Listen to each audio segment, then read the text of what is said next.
我怀疑这边网络中了毒，但是我又不确定。总之这期网络故障修跑了几个师傅不说，巧的是我一过来就看到电信师傅坐在那边，他也是一肚子的苦水，因为这边的网络问题，他被叫来了20-30次。他和我说，虽然不是他们的问题，但人家打电话过来了，你还不能不来。他见我来了，只能说祝我好运了。由于之前的师傅都跑了，就轮到我朋友接手这里的网络，谁知道他把这里接了下来，才知道这边的可怕。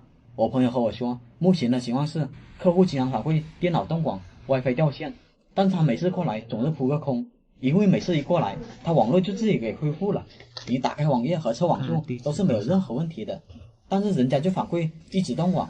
不过他也看了后台，确实有显示断开的情况，但这种情况他又不知道从何查起，看看我能不能找出这边的问题。接着他就和我介绍这边的整体布局，这个就是主交换机了，他负责楼上楼下的全部网络，这上面的网线就是到各个房间的，然后每个房间再增加一个小交换机，把网络传输到各个电脑上，然后这个就负责 AP 的交换机了。目前4个 AP 都是正常通电的，整体布局上倒是没有什么问题。我进后台看了下，目前4个 AP 都在线，但其中有3个 AP 都在一个信道上。我和他说，如果这3个 AP 安装的太近的话，那么就要把他们的信道给错开，不然手机连接 WiFi 容易掉线。我又看了下运行日记，有2个 AP 在昨天早上8点46分有断开过，然后18号、19号有 AP 断开的记录。一般 AP 是不会轻易掉线的，除非有网络广播风暴或者2级路由器干扰，但是现在目前的网络都是正常的，没有人喊断网的情况。这样的话，传统方法就没办法去查询故障了，眼下我只能通过抓包来诊断全局网络了。我在抓包中果然就有了收获，这里我看到一个地址正在对多台设备喊话，我把这些信息筛选出来看了一下，它分别对 25.5、25.3、25.4还有 25.14 等等设备喊话，这就表示这个局网内有2级路由了。其实往左边我们就可以看到，这是一台 TP-Link 的路由器，估计有些小伙伴们也注意到了，不光是这台设备在喊话，这个 192.168.0.245 的地址也在对多个地址喊话，比如这里、这里还有这里，但它这边是没有显示什么设备的，所以我就复制它的 MAC 地址，在一个网页查了下，经过查询发现它是一台水星的设备，我输入这串地址，果然就进入了水星的界面。好在这水星是弱口令的，我试了几个密码就进入了后台，我把它 DHCP 给关了，就这样解决到一个2级路由器的干扰。然后我又给电脑设置成和 TP-Link 的一个网段，打算进到后台也关掉 DHCP， 但是就在这一步出了岔子，这个设备莫名其妙的就消失了，我后台怎么进都进不去不说，就连拼也无法拼通了。当时我也不知道怎么回事，也可能是别人拔掉了它，那只能挨个房间找了，但楼上楼下的房间实在太多了，一时半会儿我还找不到它。正好路过财务室，他经常喊断网，所以我就优先去财务室看看那边是什么情况。会卡一下是哪个？这一台是吧？对。就是我看了台的。我过来查看他们电脑地址的时候，这不是巧了吗？这电脑正在使用 IP 地址，就是那个 TP-Link 路由器提供的，也难怪我拼不通。原来我刚才设置的地址和这台电脑起了冲突。当时我就进了 TP-Link 的后台，尝试把它 DHCP 给关了，但是无奈的是，我试了好几下管理员密码都是不对的。看来还得找到它才行。我通过拼的方式就确定了这设备在这线的另头。当时我正准备用寻日仪这样去找线的时候，就出现了个小插曲。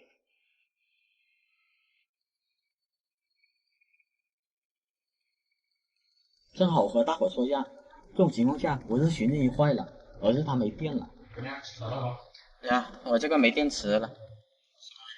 我换那个电池先。我换了电池后，它又正常工作了。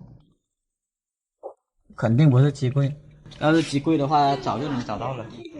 其实这条线就是通向机房的，但之前输入 IP 冲突，导致我电脑没有拼通，就让我错误的以为这条线没有通向机房，所以当时兜了好大的一圈。不过最后还是在机房找到了这条线。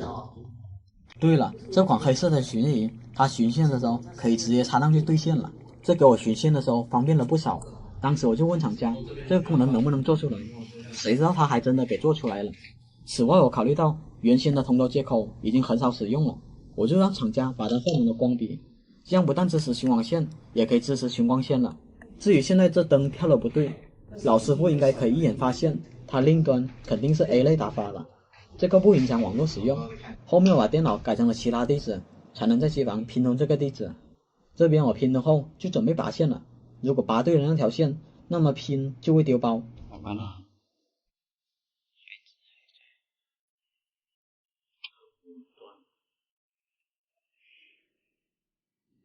运气那么好吗？一拔第二条就拔上了，就拔对了。运气还是挺好的，拔第二条线拼就丢包了。那我要找的设备就在这网线另头了。这里我接上寻引就开始一路找线了。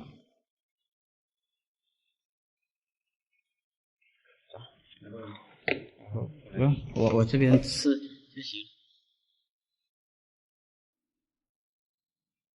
也是往这边抽的。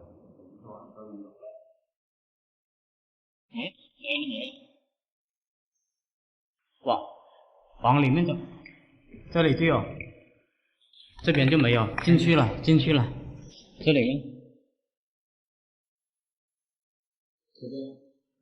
哦，终于找到你了。当时我以为是找到了，但是我看到这路由器就感觉应该不是这路由器，因为我刚才进后来看的型号压根和这个对不上，而且它插的是万口，就只是单纯的当 WiFi 使用罢了。后面我在它旁边找到了一个小交换机，我怀疑那个设备就在这交换机的某条线上。为了避免嫌疑，我还是把这路由器先拔了。后面我回去拼的时候，这设备果然还在。你看见没有？接上去它还是有反应。于是我就来这个房间，也是通过拔线看拼丢包的方法，最终锁定到这条线上。接着我就用寻线仪开始了第3轮的寻线模式。不用了，绑在一起的，直接上寻线仪了，不用了。走吧。是这条，楼下的。我看到他是上的楼下的，他跑到楼下去了。我看到了，是楼下，跑到楼下几楼啊？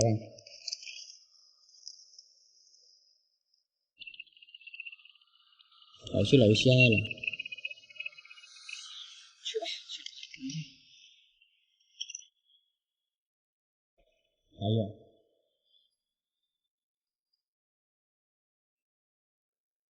有，当时一路追踪，最终在某个房间找到了这路由器。对了，楼上财务室的网络就是被这个设备给影响了。当时我就给这设备还原出厂重新配置后，我就把那 DHCP 给关了，原为一切就天下太平了。但是真的这么简单的话，就不会修跑这么多修复了。才过了2天时间，那边就疯狂的喊断网，我马上远程查看了一下，我的天，这主交换机怎么回事？9点08分上线，10点11分上线，11点16分上线，12点20分上线。我往下再翻了下，又看到主交换机有几十条异常的记录，但是我翻了很久，却没有找到路由器断网的记录。当时我就怀疑，会不会是路由器和交换机之间那条跳线存在问题？于是第2天，我就重新给它打了一条新的跳线，给它换了上去。为了避免主交换机掉线，AP 也跟着掉。我就把负责 AP 的交换机接到了路由器上，这样的话，就算主交换机出了问题 ，AP 也不至于跟着掉。跳线都换完后，我就长拼外网和内网，大概拼了有5个小时左右。我看了下拼的数据，没有发现任何丢包的情况，于是我就回去了。但是回去没多久，那边又反馈断网了。当时我看了下运行日记，发现不光是主交换机掉 ，AP 也跟着掉，这就把我整懵了。不应该呀。那这种情况应该不是外网的问题了，就算外网断开 ，AP 和 AC 都不可能断开的，应该是局域网存在某种问题了。于是当时我又再次抓包看了下，很多人问我如何抓包，其实小胡更想把这些知识分享给大伙，但是无奈这个实在太复杂了，很多时候我自己都看不懂，更多的是交给这位博主去分析，他在这方面教会了我很多。我现在能做的只有分享传统的排查方法。当时这位博主也看了数据包，但他也找不出任何异常来。其实很多时候抓包也不是万能的，只有出现故障的时候抓包才有用。关键目前不知道这故障什么时候又会出现。总之我能确定它是局域网的问题，有可能是某台电脑中了毒，又或者是某条线存在间歇性的短路。好在这边的交换机它是支持预置网络广播风暴的，我把它开启以后，后面接连几天网络都是正常的，但是我又不敢确定问题得到了解决，还是需要观察一段时间。如果后面还会出现这种情况，那么就还有下一期视频。最后想感谢小伙伴们选择这款巡线仪，我也听到了很多人的反馈比较多的还是这个缝隙的原因，那是因红光比的模块比之前的同轴模块大了那么一点点，这就导致缝隙有点大了，但是这个不影响使用，因为它是螺丝固定的，它是无法裂开的，不过后面可能会更换成更适合它的模具。好了，本期就到这里了。上个月我刚修好了网络，结果一次上电，整栋楼又断网了。美女房东搞不定，只能把我喊了回来。嘿，房东，走吧，看看这次断网又是什么原因。我用电脑接上交换机，等了许久，网络果然迟迟没有进来。那我就要查询下电脑目前的 IP 地址是多少了。正当我要检查的时候，就突然跳出这个界面，这就意味着我电脑之前没有连接过这设备，那多半是这个设备在影响整个网络了。我看了下 IP 地址，它的地址是 192.168.0.100。我浏览器输入这串地址，打正进后台看到它是什么设备的时候，没想到的是浏览器就显示无法访问这个地址。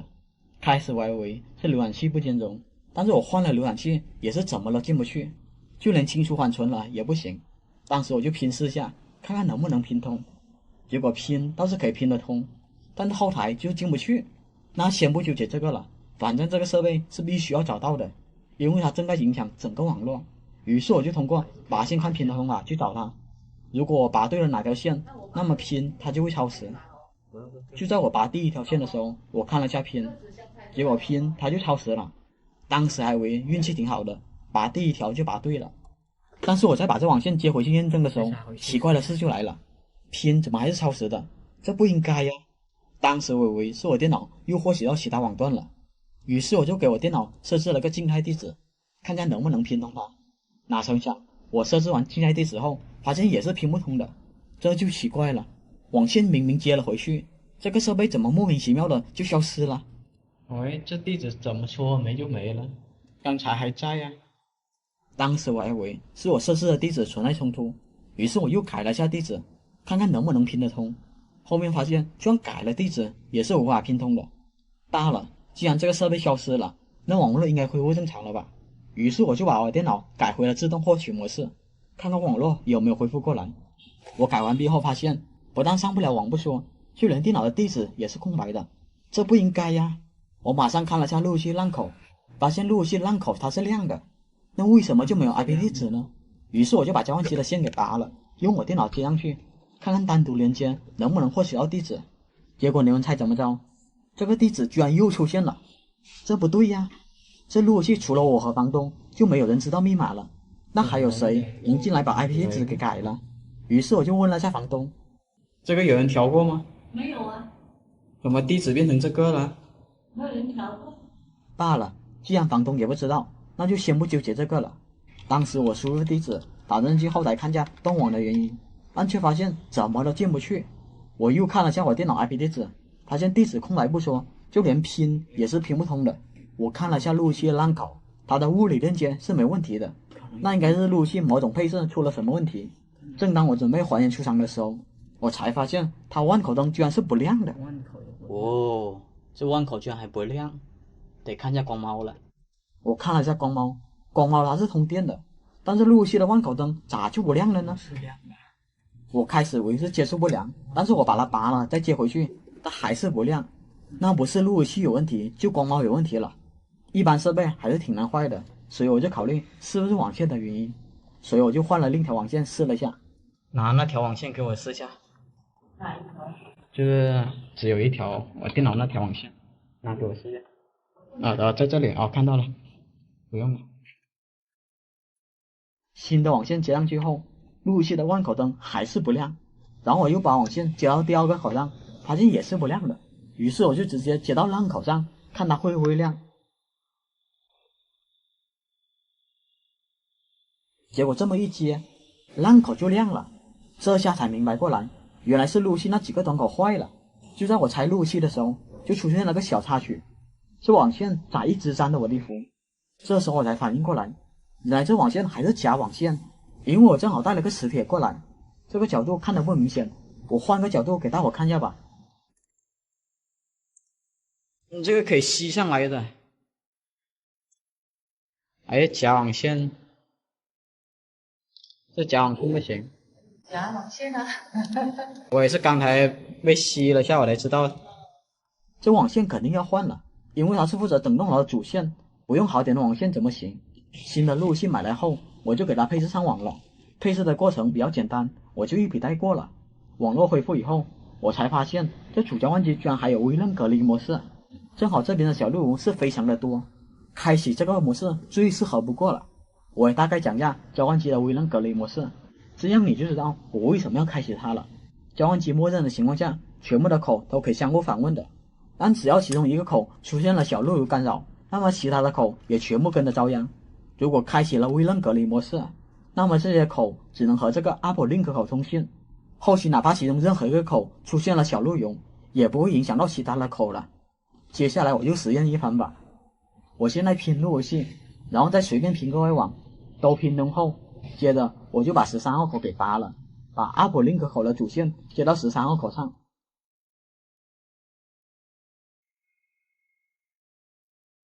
大伙看吧，拼直接就超时了，因为隔离的缘故，哪怕主线接到交换机上也是拼不通的。